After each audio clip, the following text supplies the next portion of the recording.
Ahora, en el capítulo 12, ¿verdad? Después que Pablo ha abordado el tema del pecado del hombre, de la justicia de Dios, de la lucha del cristiano con el pecado, de Israel, etcétera, etcétera.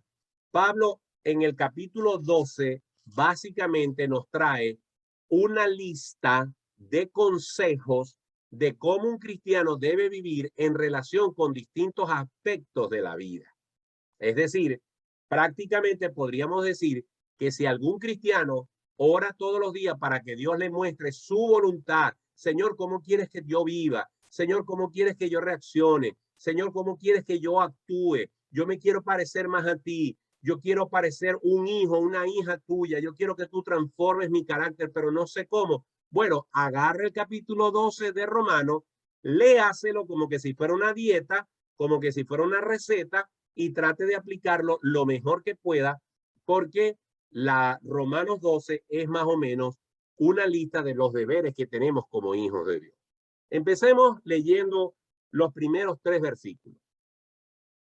No, los 2 primeros versículos. Dice, así que, hermanos, os ruego por las misericordias de Dios que presentéis vuestros cuerpos en sacrificio vivo, santo, agradable a Dios, que es vuestro culto racional.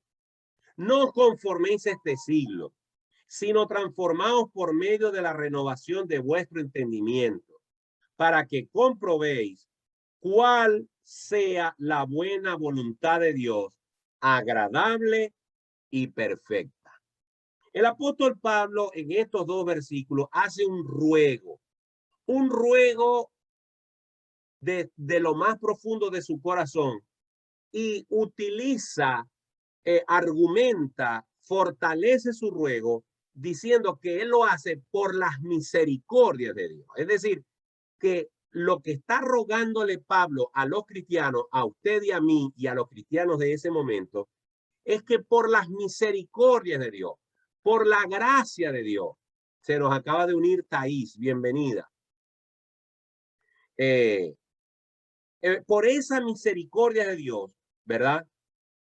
Nosotros debemos presentar nuestros cuerpos en sacrificio vivo, santo, agradable a Dios, que es vuestro culto racional. ¿Por qué Pablo habla aquí de sacrificio vivo?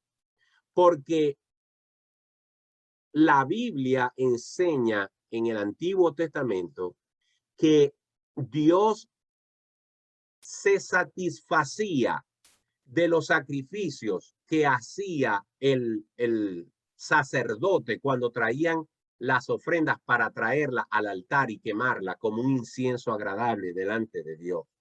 Pero ahora que estamos en Cristo, ahora que Cristo satisfizo la ira de Dios, ahora, ya voy para allá, Mariela, ya voy a explicar lo del culto racional. Mariela me está preguntando, pastor, ¿qué significa culto racional? Para allá voy. Ahora que nosotros estamos en Cristo y que ya Cristo fue el Cordero perfecto, ya no hacen falta más esos sacrificios que se hacían en el templo. Sin embargo, nosotros tenemos que presentarnos todos los días como un sacrificio delante de Dios, por lo mismo que ya explicaba hace unos minutos. Porque por un lado está nuestro cuerpo carnal, nuestro ego, nuestro yo, nuestra carne, nuestro sentido, nuestras emociones, nos están alando, nos están llevando hacia satisfacer nuestras más bajas pasiones, cualesquiera que sean, y está un Espíritu Santo que nos habita, que nos ha sellado, que nos ha vivificado, nos está hablando para agradar a Dios. Entonces, en esa lucha, en ese tejemeneje, como decía mi mamá o dice mi mamá, en esa lucha que existe entre estas dos fuerzas que batallan en nuestra vida, nosotros tenemos que usar racionalmente nuestra cabeza para tomar las mejores decisiones. Por eso dice que es vuestro culto racional. ¿Por qué Pablo utiliza y qué debemos sacar nosotros de esta expresión culto racional en respuesta a Mariela y a ustedes? Hermanos, miren, a veces pretendemos los cristianos creemos que el Espíritu Santo que habita en nosotros nos va a obligar, nos va a hipnotizar, nos va a colocar en una situación en la cual nosotros sin ninguna opción vamos a vivir en santidad. Por eso vamos a notar que en algunas denominaciones cristianas se pide el bautismo del Espíritu Santo, la unción del Espíritu Santo, y que el Espíritu Santo tome control de mí y me lleve a vivir en santidad, a orar, a ayunar, a hacer esto, a hacer aquello. Y hay la concepción errada de que el Espíritu Santo me va a manejar a mí como que si yo fuera un autobús o como si yo fuera un juego, que Él me va a conducir a obedecer a Dios. Que el Espíritu Santo va a tomar control de esas áreas de mi vida y Él me va a obligar a obedecer a Dios. Pero Pablo está diciendo aquí, no, hermano, no es un asunto de creer que el Espíritu Santo nos va a obligar. Es un asunto que nosotros racionalmente tenemos que querer hacer. Nosotros tenemos que querer vivir en santidad. Nosotros tenemos que analizarnos a nosotros mismos y pensar cuáles son las áreas de nuestra vida en las que estamos mal, sentirnos mal y pedirle a Dios que nos ayude a vencer esas áreas en las que estamos mal y tomar acciones voluntariamente, determinadamente, para cambiar en esas áreas de nuestra vida. Yo podría, ya te doy un chance, Carlos, yo podría pasar la noche preguntándole a ustedes, y quizá no me lo vayan a decir porque son cosas muy privadas, cuáles son las áreas de su vida en las que ustedes sienten que no están obedeciendo a Dios o le fallan a Dios con frecuencia.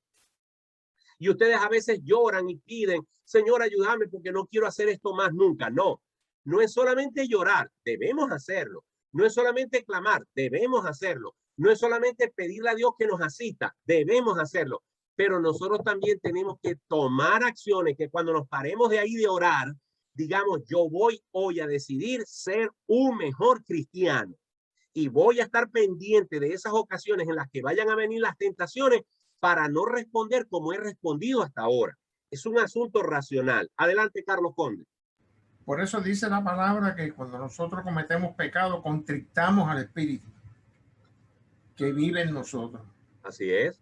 Así es. Pastor. Y por él no nos obliga a que no pequemos o nos lleva, si nosotros tenemos que escoger, nosotros tenemos aún el libre albedrío sobre esa situación. Exacto. Y lo que quiero, y lo que Pablo está ratificando es que así como el Espíritu Santo no nos lleva a pecar, el Espíritu Santo tampoco nos va a colocar en una situación en donde no tengamos más alternativa que no pecar. Es decir, racionalmente yo tengo que analizarme.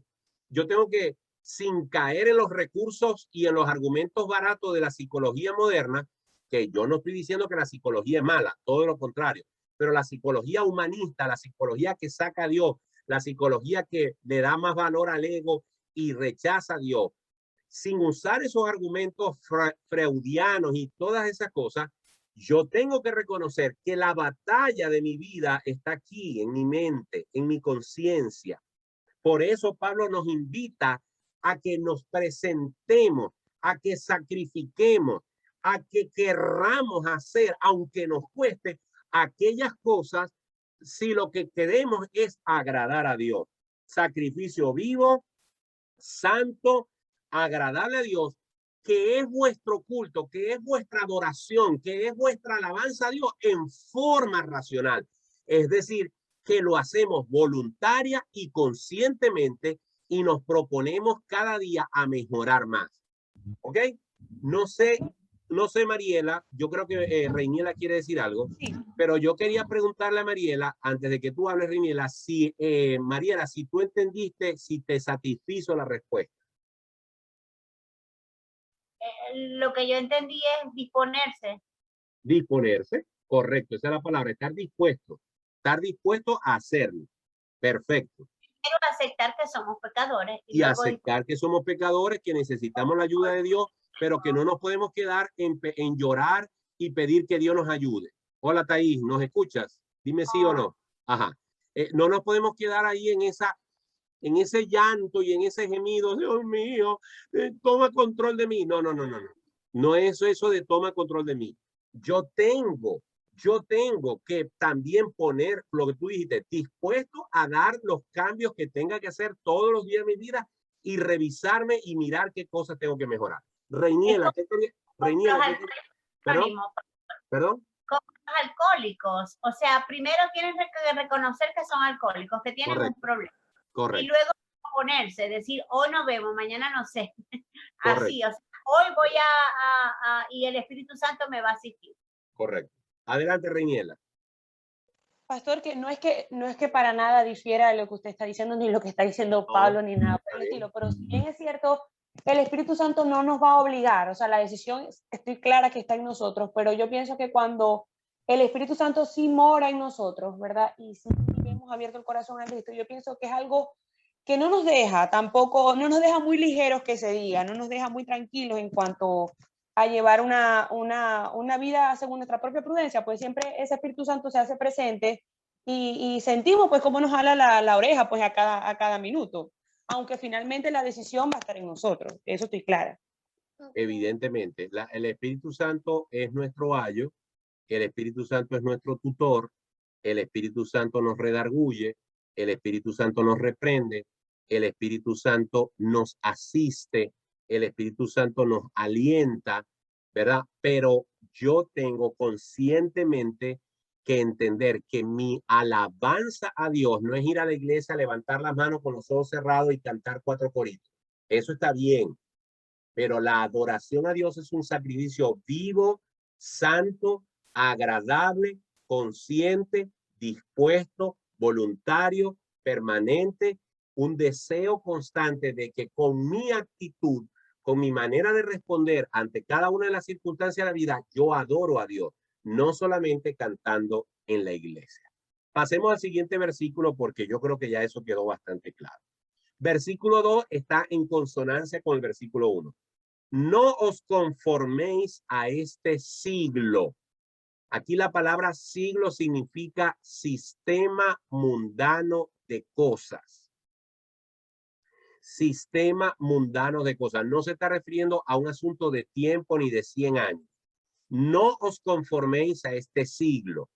El siglo en el que Pablo vivía era la Roma, era el mundo de esa época. Las tentaciones de esa época eran distintas, quizás un poco distintas a las de ahora, pero básicamente eran las mismas. Recuerden que Roma era una ciudad cosmopolita, era la Nueva York de la época. La sodomía, la fornicación, el adulterio, la lujuria, la gula y la idolatría y otra cantidad de pasiones desordenadas eran normales en Roma. Lo normal era practicarla. El anormal era el que no las hacía. El que era criticado era el que no se sumaba a esas orgías y a esa manera mundana de vivir. Bueno, precisamente Pablo está diciéndole a esos cristianos y a los cristianos de ahora, de hoy en día, no os conforméis al mundo, no os conforméis al siglo, sino que pídanle a Dios que los transforme. No, dice, sino transformaos por medio de la renovación de vuestro entendimiento para que comprobéis cuál es la buena voluntad de Dios, agradable y perfecta. Una vez más, es un asunto de decidir ser mejor cristiano. ¿Para ser salvo? No. La salvación la obtenemos en Cristo Jesús. Pero si he sido salvado, si soy nueva criatura, si el Espíritu Santo habita en mí, yo tengo que entender que mi labor en la tierra, mientras que Cristo me llama, es glorificar su nombre. Y la forma en la que un cristiano glorifica su nombre es santificándose cada día, es sacando de su vida todas aquellas cosas que ofenden a Dios y que no contribuyen a la gloria de Dios. ¿Cómo entonces yo me transformo? Yo me transformo primero pensando qué áreas de mi vida están mal, qué áreas de mi vida necesitan ser cambiadas, qué áreas de mi vida necesitan ser controladas por Dios. Yo quiero que Dios tome control de esto y yo le voy a permitir a Dios control sobre eso y yo voy a estar pendiente de qué cambios necesito hacer para hacerlos voluntariamente conforme a yo lo vaya entendiendo. Ahora, fíjense, el versículo 3, Pablo aborda una de las áreas en las que tenemos que ser transformados conscientemente, en la que tenemos que tomar decisiones conscientes. Versículo 3 dice, digo pues, es decir, en relación con lo que viene hablando, digo pues, les voy a dar un ejemplo en lo que está diciendo Pablo.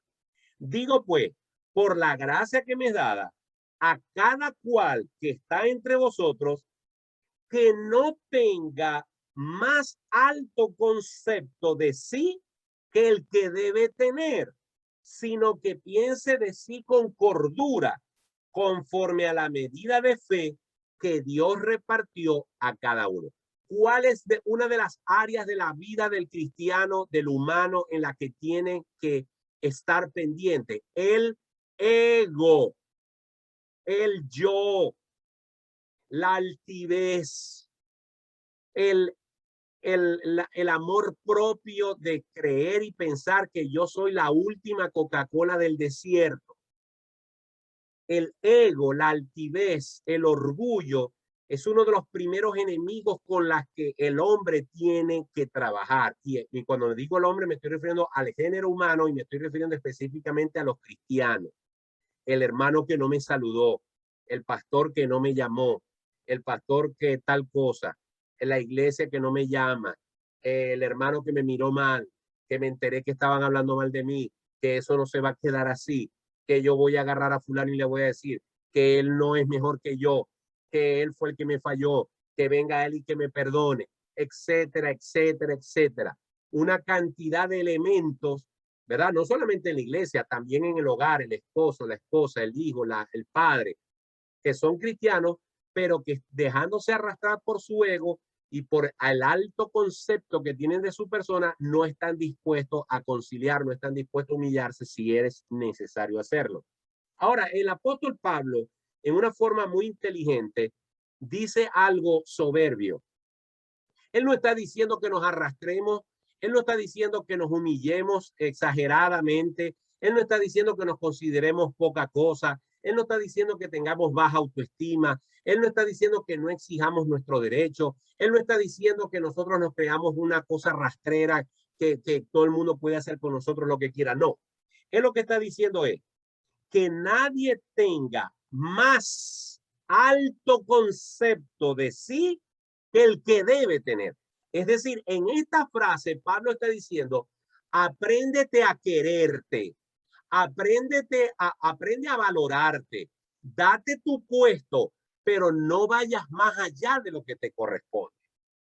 Y todavía al final de ese versículo él dice, ¿cuál es la metodología para determinar la verdadera humildad sin que eso signifique un falso orgullo o una falsa humildad? Él dice, nadie tenga concepto mayor de sí que el que debe tener, sino que piense de sí con cordura. Uno se tiene que hacer un análisis y darse cuenta cuáles son sus debilidades, cuáles son sus fortalezas, cuáles son sus virtudes, cuáles son sus defectos. Una persona que piense de sí con cordura es aquella persona que reconoce que tiene virtudes, pero también tiene defectos. Es una persona que reconoce cuáles son sus fortalezas, pero también sabe cuáles son sus debilidades. Pero es que hay veces que nosotros no queremos que nadie nos diga nada malo de nosotros, que nadie nos señale algún defecto que tenemos, nos ofendemos, nos ponemos bravos, nos molestamos. Pero si nosotros tuviéramos un concepto correcto de quiénes somos y de dónde están nuestras fallas, no nos molestaría. Por el contrario, además de que sabríamos cuáles son nuestras fallas y sabríamos que la gente las está viendo, procuraríamos cambiar esa falla. Pero la medida es esta, conforme a la medida de fe que Dios repartió a cada uno. ¿Por qué Pablo está haciendo esta exhortación? Porque los judíos tenían un orgullo de ser descendientes de Abraham. Ya eso lo hemos hablado en el pasado. Y pareciera que aún siendo cristianos, ese orgullo del linaje abrámico, de ser descendientes de Abraham, los hacía sentir que ellos estaban por encima de los demás. Pero Pablo, ¿verdad?, está atacando esto diciendo nadie tenga mayor concepto. Y si se va a medir y si se va a dar palmaditas a sí mismo diciendo yo soy alguien especial, pues sepa que lo debe hacer a la medida de la fe. Es decir, revisa qué tan maduro eres tú. Bueno, no jueguen, pues. ¿Qué tan maduro eres tú espiritualmente? ¿Ok? Muy bien. Vamos a ver, alguien me escribió. Quita el video. Ok. A ver, super. Ok. Aquí dice, me imagino que esto lo escribió, déjame ver quién lo escribió. No sé si esto lo escribió Mariela, Carlos o Carlos Conde, porque nomás dice Carlos. No llegó nadie, Julián. Ok. Dice aquí la super autoestima y la subestima. Ajá. La super autoestima y la subestima ambos son baja autoestima. ¿Eso lo escribió quién? ¿Mariela o Carlos? Sí, pastor, sí. Ajá. O sea, la super autoestima y la subestima ambos son baja autoestima. Ok. Sí, ambas cosas son malas. El creerse gran cosa y el creerse que es un gusano y que no merece nada, las dos cosas son perjudiciales. Muy bien. Ok, seguimos. En el versículo 4 dice, porque de la manera que en un cuerpo tenemos muchos miembros, pero no todos los miembros tienen la misma función, así nosotros, siendo muchos, somos un cuerpo en Cristo y todos miembros los unos de los otros. Aquí Pablo está abordando la forma en la que se vive dentro de la iglesia, la forma en la que se vive dentro de la comunidad cristiana. Nosotros todos somos miembros de un solo cuerpo. Recuérdense que Cristo es la cabeza, ¿verdad? Y recuérdense que nosotros, la iglesia, somos el cuerpo de Cristo. Ahora, dentro de la iglesia, tenemos que entender que Dios, conociendo nuestras personalidades, conociendo nuestra fortaleza, conociendo nuestra madurez, conociendo el nivel de fe, conociendo la estatura, conociendo la solidez de nuestra firmeza en Cristo, en esa medida Dios nos va a utilizar en distintas áreas. ¿Ok? Y nosotros tenemos que entender que en un cuerpo todos los órganos interactúan de una manera los unos con los otros.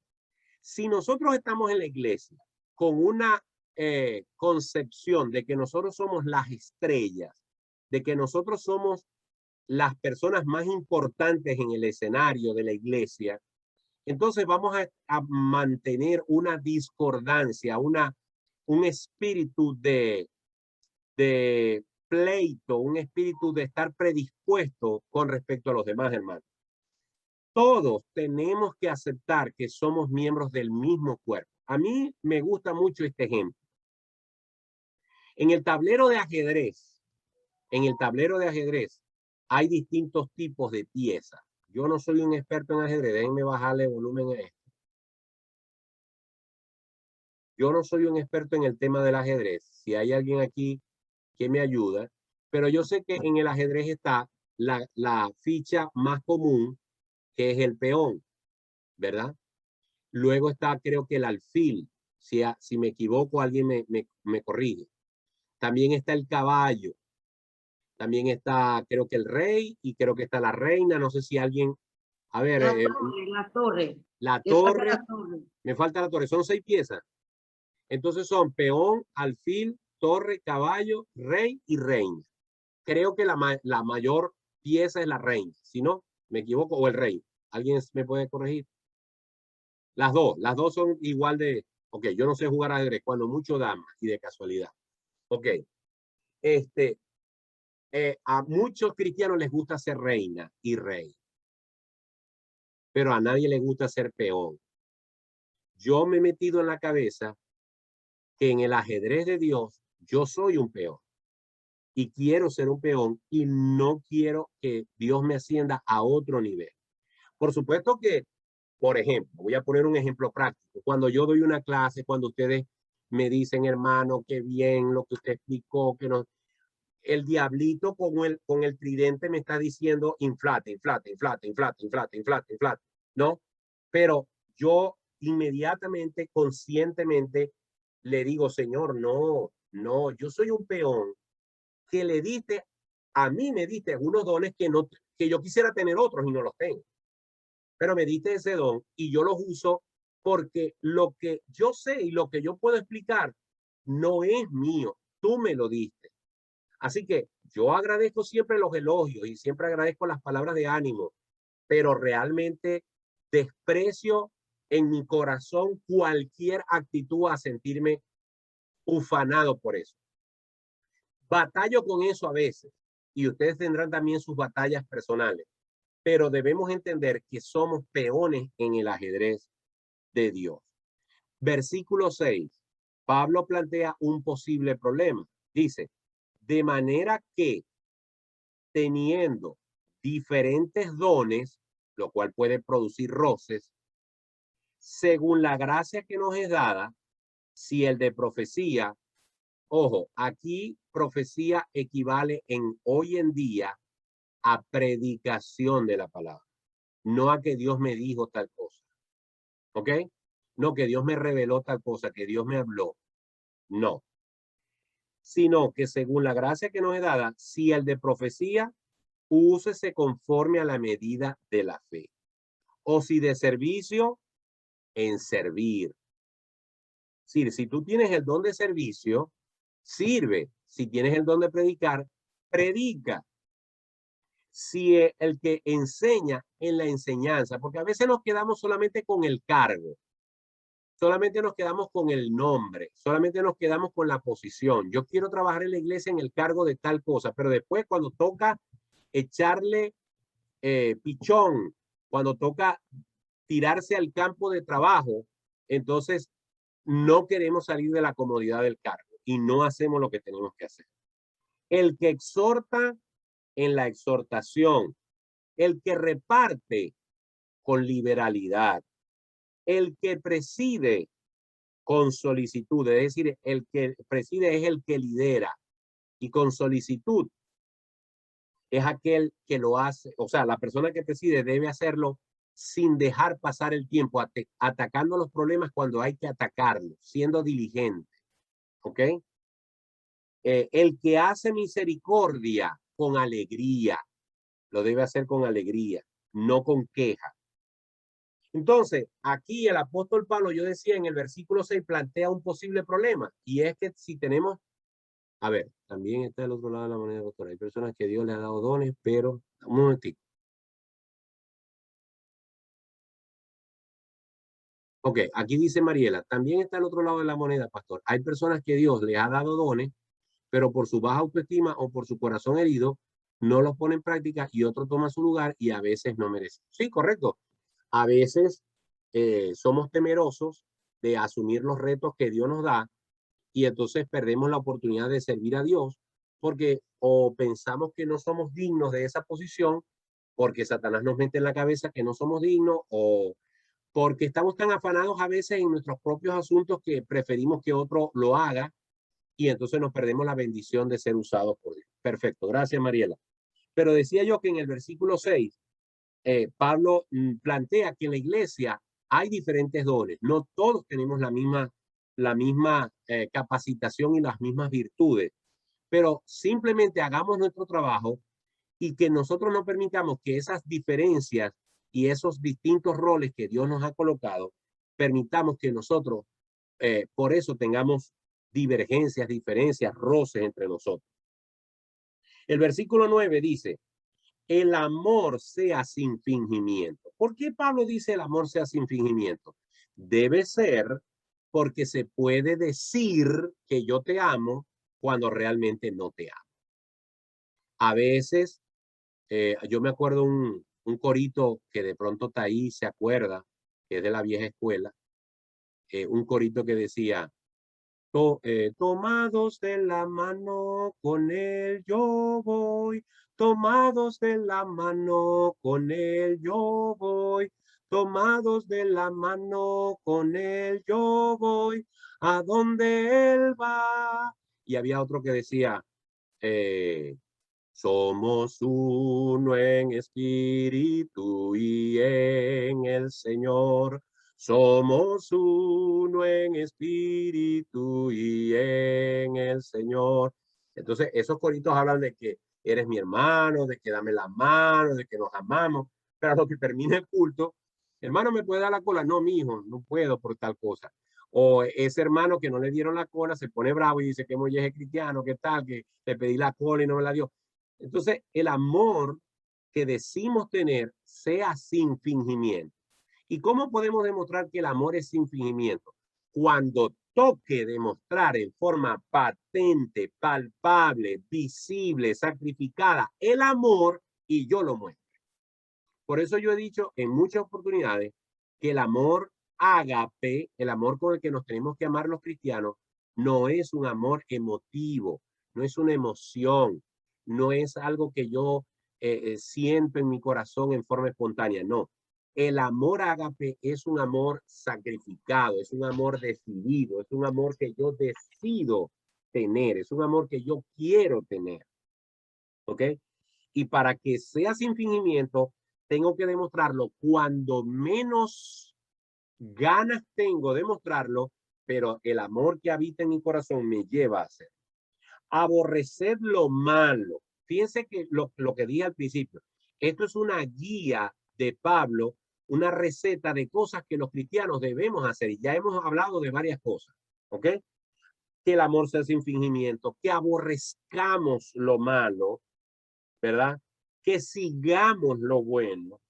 Versículo 10, amaos los unos a los otros con amor fraternal.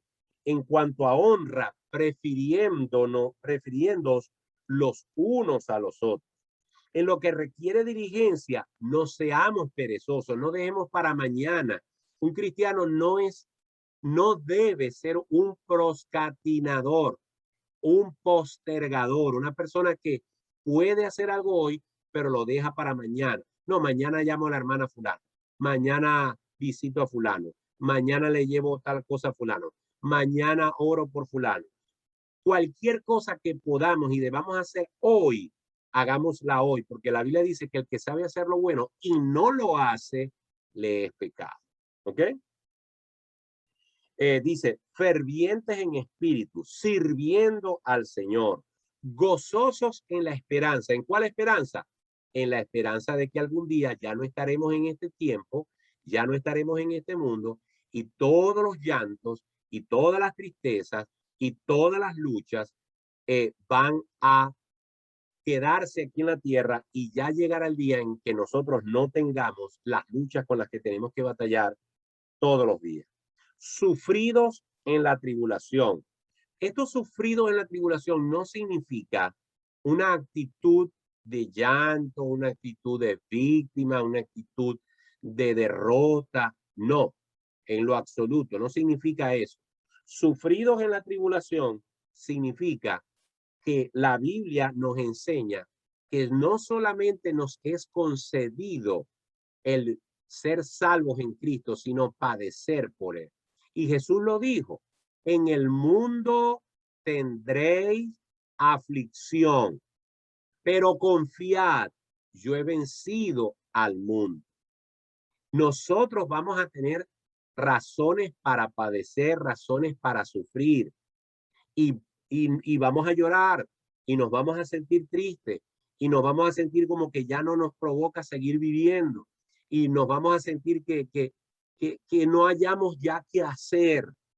¿Ok? En ese sentido estamos claros que vamos a sufrir. Simplemente quiero básicamente recordarles un texto que está en Primera de Pedro, capítulo 6, Primera de Pedro, capítulo 1, perdón, Primera de Pedro, capítulo 1, versículo 6, donde dice, en lo cual vosotros os alegráis. Primera de Pedro, capítulo 1, versículo 6, en lo cual vosotros os alegráis, aunque ahora, por un poco de tiempo, si es necesario, tengáis que ser afligidos en diversas pruebas. Y también, déjenme ver si consigo otro pasaje que está aquí. Versículo en Primera de Pedro también, pero capítulo 4. Primera de Pedro, capítulo 4, versículo 12, dice: amados, no os sorprendáis del fuego de prueba que os ha sobrevenido, como que si alguna cosa extraña os aconteciese, sino gozaos por cuanto sois participantes de los padecimientos de Cristo, para que también en la revelación de su gloria os gocéis con gran alegría. Si sois vituperados por el nombre de Cristo, sois bienaventurados, porque el glorioso Espíritu de Dios reposa sobre vosotros. Ciertamente de parte de ellos Él es blasfemado, pero por vosotros es glorificado. Así que ninguno de vosotros padezca como homicida o ladrón o malhechor entremetérselo en lo ajeno. Pero si alguno padece como cristiano, no se avergüence, sino glorifique a Dios por ello, porque es tiempo que el juicio comience por la casa de Dios, y si primero comienza por nosotros, ¿cuál será el fin de aquellos que no obedecen el evangelio? Y si el justo con dificultad se salva, ¿en dónde aparecerá el impío y el pecador? Entonces dice aquí: de modo que los que padecen según la voluntad de Dios encomienden sus almas al fiel Creador y hagan el bien. Conclusión: este consejo, sufridos en la tribulación, significa que nosotros tenemos que tener conciencia, tenemos que estar claros que la vida cristiana no es garantía de falta de aflicción. Todo lo contrario, es garantía de que podemos y tendremos pruebas, pero también es garantía de que el Señor está con nosotros y Él nos va a sostener cada día y no va a permitir que sobre nuestras espaldas haya una cruz más pesada que la que podemos cargar. Seguimos adelante. Versículo: constantes en la oración, dice el versículo 12. Debemos ser constantes en la oración, compartiendo para las necesidades de los santos, practicando la hospitalidad. Aquí en Miami a los venezolanos nos ha tocado y nos toca ser hospedadores, porque llega mucha gente que está en tránsito, que salió de un refugio, y tenemos que ser hospedadores. Y mi familia y yo damos gracias a Dios que así como a nosotros nos hospedaron aquí muchas veces y nos dieron hospedaje. Bueno, no quería decir esto porque está ahí, y hasta ahí yo lo tuve aquí en la casa unos días, pero el Señor nos enseñó a que debemos ser hospedadores y cómo nos ha bendecido el Señor cuando hemos hospedado a otros. Versículo 14: bendecid a los que os persiguen, bendecid y no maldigáis. Eso es una cosa dificilísima de hacer. Bendecir a Nicolás Maduro, bendecir a Díaz Canel, bendecir a Raúl Castro, bendecir a Fidel Castro, bendecir a la Foforito, bendecir a Delcy Solorza, a Delcy Rodríguez, bendecir a Tarek William Saab. No es fácil, pero por lo menos, ¿verdad? Aquí más que a Diosdado es lo más difícil. Bueno, a Diosdado, qué difícil es bendecir a Diosdado, pero la Biblia dice que los tenemos que bendecir. La Biblia dice que no los debemos maldecir. La Biblia dice que no nos debemos alegrar del mal que les acontezca. ¿Es fácil? No es fácil, pero debemos hacerlo. Versículos 15: gozaos con los que se gozan, llorad con los que lloran. Qué difícil es para mí llorar con los que lloran. Yo soy una persona que no puede ver llorar a otra persona. A mí me cuesta mucho, me cuesta consolar. No sé consolar. Me falta ese don como pastor. Me cuesta consolar. Yo no siento, le digo, Señor, dame palabras porque no sé qué le voy a decir. Hace poco murió un hermano en Cristo que tenía cáncer, que tenía leucemia, y él me llamaba con frecuencia y yo decía, ¿qué le digo? Yo lo único que hacía era cantarle, leerle porciones de la Biblia y orar con él. Pero me cuesta, reconozco que me cuesta alentar a otros, pero por lo menos debemos llorar con los que lloran. Versículo 16: unánimes entre vosotros, no altivos, sino asociándonos o asociándoos con los humildes. No seáis sabios en vuestra propia opinión. Esas personas que dicen yo todo lo sé, a mí no me digáis nada, yo sé, yo sé, yo sé, yo sé, y hasta que no se estrellan y hasta que no quedan humillados por haber sido desobedientes y por haber confiado demasiado en su propia opinión, hasta ese día no reconocen que debieron haber aceptado el consejo. Versículo 17. No paguéis a nadie mal por mal. Procurad lo bueno delante de todos los hombres. Hay personas, voy a poner este ejemplo. Mi papá, cuando vivía, él jugaba mucho apuestas. Él jugaba, no tanto caballo, pero él jugaba mucho dominó y tenía que ser con plata. Pero él jugaba bolas criollas y tenía que ser con plata. Pero él jugaba béisbol o iba al estadio a ver jugar béisbol y apostaba al equipo que él creía que iba a ganar. Todo era y barajas, jugaba mucho barajas. Mi papá siempre tenía un dominó, un paquete de barajas en la guantera del carro y un juego de bolas criollas en la maleta del carro, siempre. Y por supuesto, producto de esos juegos de envite y azar, la gente le quedaba debiendo plata, porque apostaban y él ganaba, ya fuera porque ganaba de verdad o porque sea picardía, y le quedaban debiendo plata. Otros le prestaban dinero en plena jornada para jugar y le quitaban dinero prestado. Mi papá siempre fue un gran administrador del dinero y entonces le quitaban prestado dinero y yo te pago después y no le pagaban y llegaba la fecha de cobrar y no le pagaban. Entonces mi papá cargaba una libretica y todo el que le debía, él lo anotaba. Fulanito de tal, en la fecha tal, me prestó 100 bolívares y no me los pagó. Fulanito de tal. Entonces, él a cada persona que inscribía en esa libreta porque le debía un favor o un dinero o lo que sea, él llamaba a eso, yo tengo empapelado a fulano. Papá, ¿y qué significa empapelado? Que lo tengo anotado en un papel. Entonces, a veces a la gente se le olvidaba que le debían dinero a mi papá, porque mi papá no le cobraba. Si a mi papá le decían, te pago el día tal, él no iba a llamar a la persona. ¿Qué fue?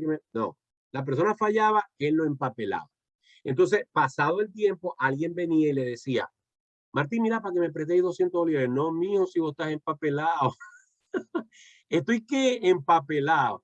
¿Cómo empapelado? Sí, entonces sacaba la libretica. Ve, aquí está anotado, ve, 17 de enero del año 1984, vos me prestaste 100 bolívares y no me los habéis pagado. Vos estás empapelado, mijo. ¿Queréis que te preste? Tenéis que desempapelarte. Y desempapelarte era que lo borraba porque le pagaba. Bueno, hermano, nosotros a veces tenemos empapelado a mucha gente, ¿ok? En nuestro corazón, en nuestra mente, tenemos empapelado a mucha gente que nos ha hecho mal, que nos ha hecho daño. Y nosotros a veces, sin querer queriendo, estamos esperando la posibilidad de que esa persona tenga necesidad de nosotros para decirle, no, mijo, si yo te tengo empapelado. Eso es lo que dice aquí el versículo 17. No paguéis a nadie mal por mal. Yo les voy a decir una cosa, y con esto no me estoy ufanando ni estoy diciendo que yo soy un santo varón pegado a la pared, pero a veces el ejemplo que puedo dar, yo creo que hay dos personas, puede ser que hayan más, pero hay dos personas que me causaron un daño irreparable en la vida. Irreparable. Dos personas o más, pero por lo menos esas dos personas. Yo no he vuelto a ver esas dos personas en mi vida. No me las he vuelto a topar. No sé si me las voy a topar. Pero muchas veces me he preguntado, ¿qué pasa si por alguna circunstancia de la vida Dios me pone frente a esas dos personas y yo tengo que meterles la mano? Yo tengo que ayudar a esas dos personas. ¿Lo haría o no lo haría?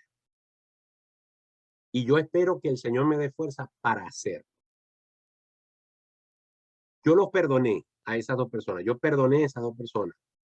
No guardo rencor en mi corazón, pero es imposible que yo olvide lo que esas personas hicieron. Es imposible. Yo no voy a andar con hipocresía. No, que perdonar es olvidar. Mentira. El único que perdona y olvida es Dios, que dice que echa las cosas al fondo del mar. Pero perdonar significa no guardar rencor en el corazón. Y si se llega a presentar la oportunidad en que yo tengo que extenderle la mano a esa persona para saludarle, para decirle Dios te bendiga, o para incluso beneficiarlo, si está en mis posibilidades, yo tengo que hacerlo. No puedo pagar mal por mal. No puedo gozarme la posibilidad de que ahora que te puedo hacer mal yo a ti, te lo voy a hacer.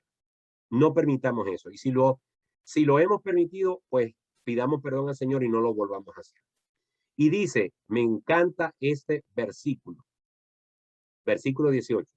Si es posible, en cuanto dependa de vosotros, estad en paz con todos los hombres.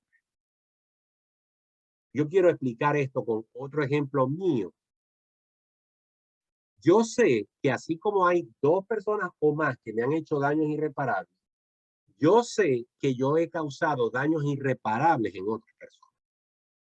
Me consta que a una persona, puede ser que sean más, pero me consta que a una persona yo le causé un daño irreparable. ¿Y cómo lo sé? Porque esa persona no ha querido jamás hablar conmigo a pesar de que yo lo he intentado. A pesar de que yo le he escrito.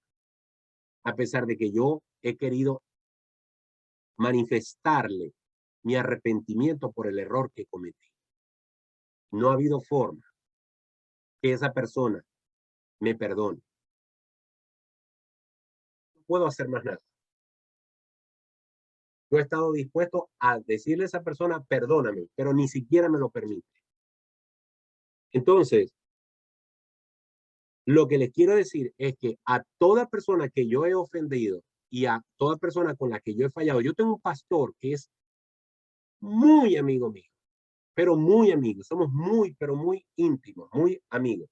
Pero en un momento de nuestra vida tuvimos una diferencia fortísima y nos separamos y nos peleamos y nos enojamos. Pero yo reconocí que yo había fallado y fui y le pedí perdón. Y a pesar de que la amistad estuvo bien quebrada por un tiempo, hoy en día nos volvimos a unir y somos entrañables amigos. Y se pudo resolver el problema. Conclusión, lo que les quiero decir es que si ustedes tienen por allí un cable pelado donde ustedes le han fallado a alguien, traten de resolver ese problema. Traten de estar en paz con todos los hombres. Y si no pueden estar en paz porque la persona no quiere y Dios sabe que ustedes han hecho lo posible y aún así no se ha podido, estén tranquilos porque ya ustedes hicieron su parte. ¿Ok? Versículos 19 y 20 y con esto terminamos.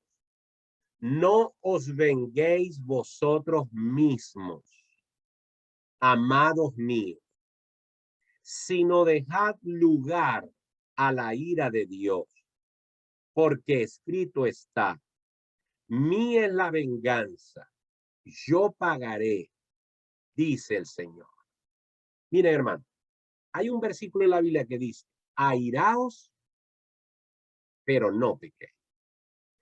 En otras palabras, hay cosas en la vida que producen ira.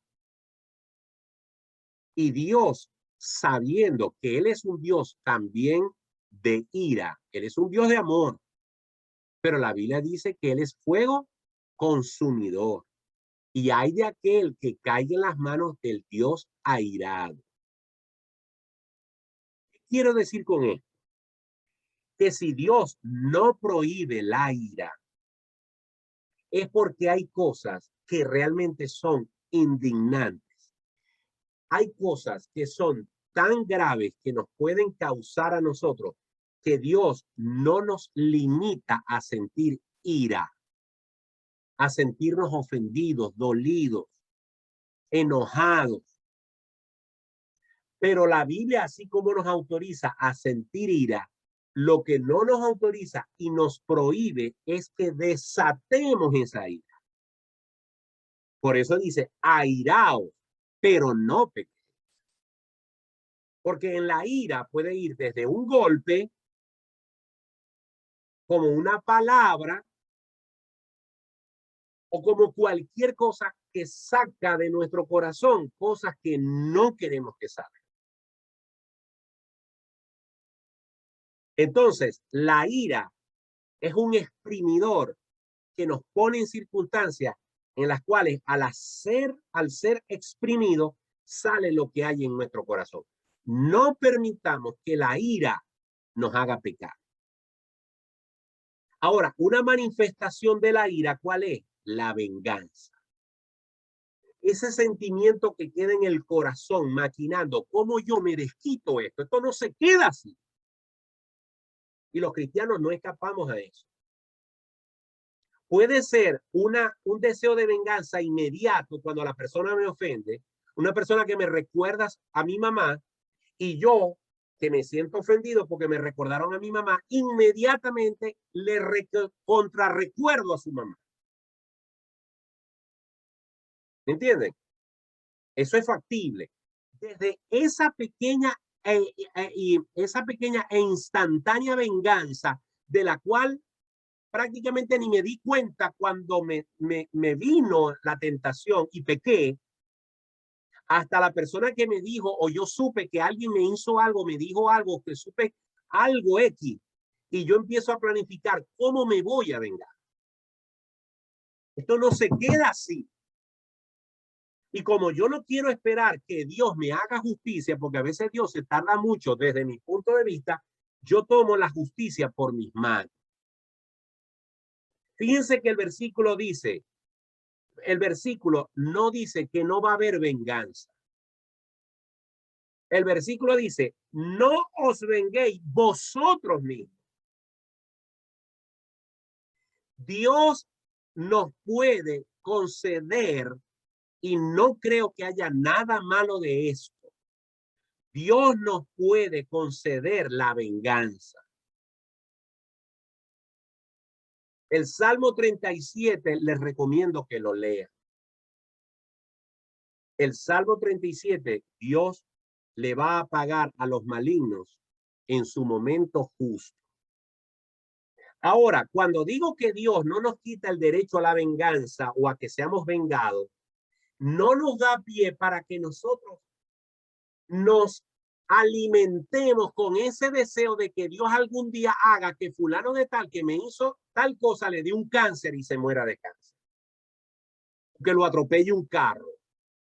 O que la mujer se le vaya con otro. O que se arruine. Yo no puedo pasar. No, yo no me voy a vengar. Yo voy a dejar que el Señor tome venganza por mí. Y entonces, basado en eso, hago lo mismo que haberme vengado. Desear que algo malo le pase. Tampoco. Eso es de Dios. Ok, aquí dice Mariela que ya tiene un testimonio. Ya te doy un chancecito. Ok, tampoco. Porque para eso es mejor que yo me vengue. No. Lo que está diciendo aquí la Biblia es que las injusticias que a ti te hagan, el Señor es el que les va a pagar conforme a su justicia en su momento.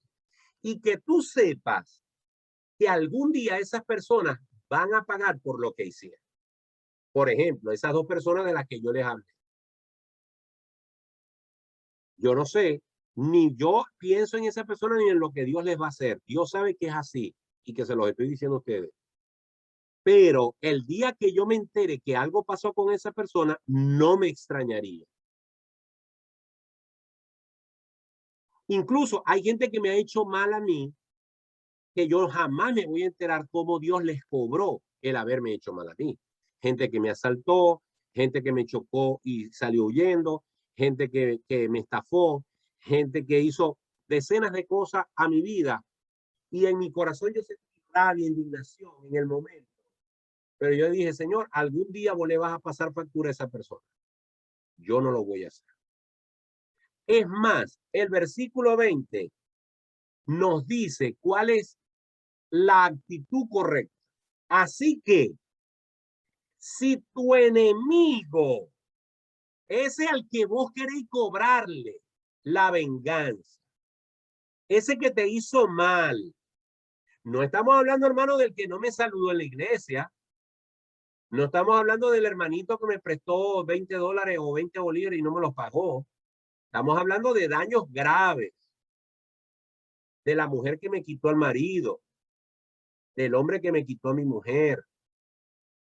Del hombre que violó a una hija. de alguien que me estafó. Miren, hay un pastor llamado G.J. Ávila, con el cual yo no coincido en muchas cosas, pero reconozco que fue un varón de Dios.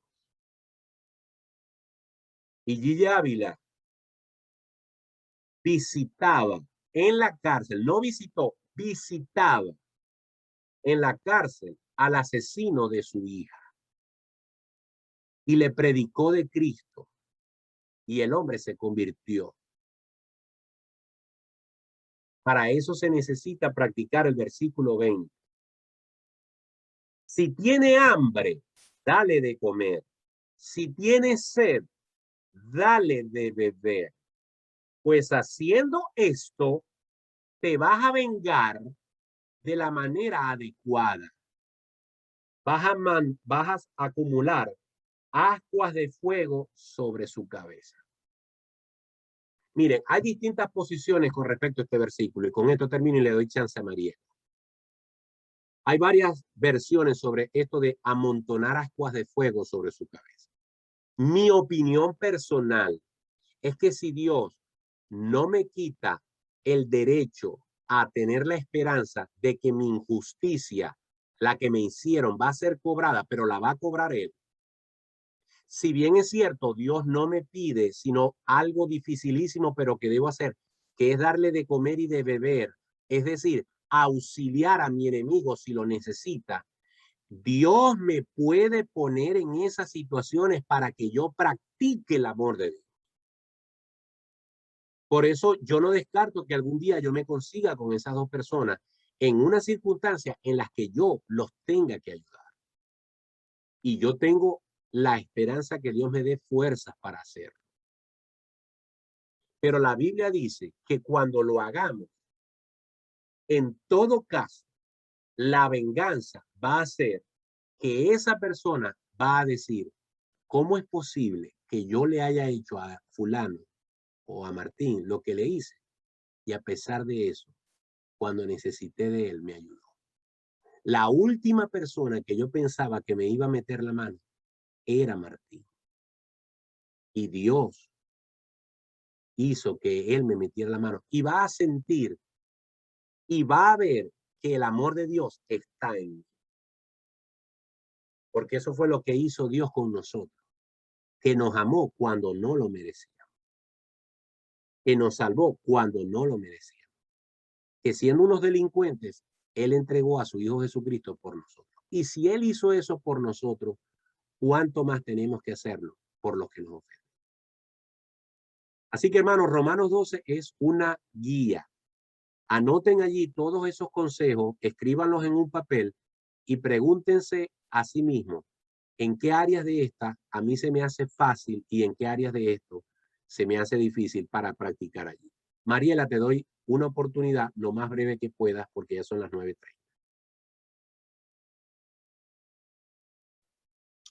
Bueno, son muchos los testimonios, pero voy a dar uno. Uh-huh. Yo era una persona que, o sea, yo decía, bueno, deja que yo te voy a esperar en la bajadita, el día que vos digas esto, te voy a decir esto. Entonces yo calculaba todo lo que iba a decir. Entonces, es verdad lo que dice la hermana Reniela, cuando ya nosotros pertenecemos a Cristo, el mismo Espíritu Santo nos habla, ¿no? Nos habla nuestra alma. Entonces, cuando ya yo estaba planeando todo lo que iba a decir, el Espíritu Santo me dijo un día, no acaricies el pecado, mía es la venganza, dice el Señor. Pastor, y eso para mí fue suficiente. Yo le pedí perdón a Dios, pero ya yo estaba planeando cómo le iba a contestar y todo. Eso sí, era todo. Sí, no, es que a mí me pasó no una, y yo se los he contado a ustedes, a mí me pasó decenas de veces en la ciudad de Maracaibo, cuando todavía había luz, y cuando todavía había semáforos, y cuando todavía había rayado, y cuando todavía habían señales de tránsito, en Maracaibo había cada malandro manejando que hacía desastre. Y estamos hablando de, dice aquí, me tengo que ir. Bueno, si es Mariela y Carlos, felicidad, que Dios les bendiga. Ya vamos a terminar. Y yo recuerdo que no una, muchas veces siendo pastor, siendo cristiano, andando con mis hijos y con mi esposa, muchas veces, no una, varias veces, alguien me llegó a recordar a mi mamá y yo se la recordé a ella. Alguien me llegó a decir aquella palabra que es contrario a bendito y yo no le dije la misma palabra, pero sí le decía otra cosa. Me acuerdo que una de las más comunes que yo usaba era animal. Animal. Y el día que yo me di cuenta el daño que, aparte de que estaba ofendiendo a Dios y causando un terrible testimonio, mal testimonio, y yo me basaba era en que me parecía injusto que la gente manejara así, que te pusiera en peligro la familia, que se tragaran un semáforo, que dieran la vuelta en alguna parte, que se estacionaran, que abusaran de ti. Y yo sentía que eso me daba pie para actuar de esa manera. Hasta que un día yo vi que mi hijo llamó animal a un tipo que se atravesó y él sacó la ventana, como la cabeza por la ventana, como lo hacía yo, y lo llamó animal. Ahí yo me vi reflejado y Dios me habló y me dijo, estás mal. Entonces yo empecé a cambiar esa área de mi vida. ¿Ves? Y eso es venganza. Eso es venganza. Lo que pasa es que no es esa venganza que se maquina, es la venganza que sale porque eso es lo que hay en el corazón.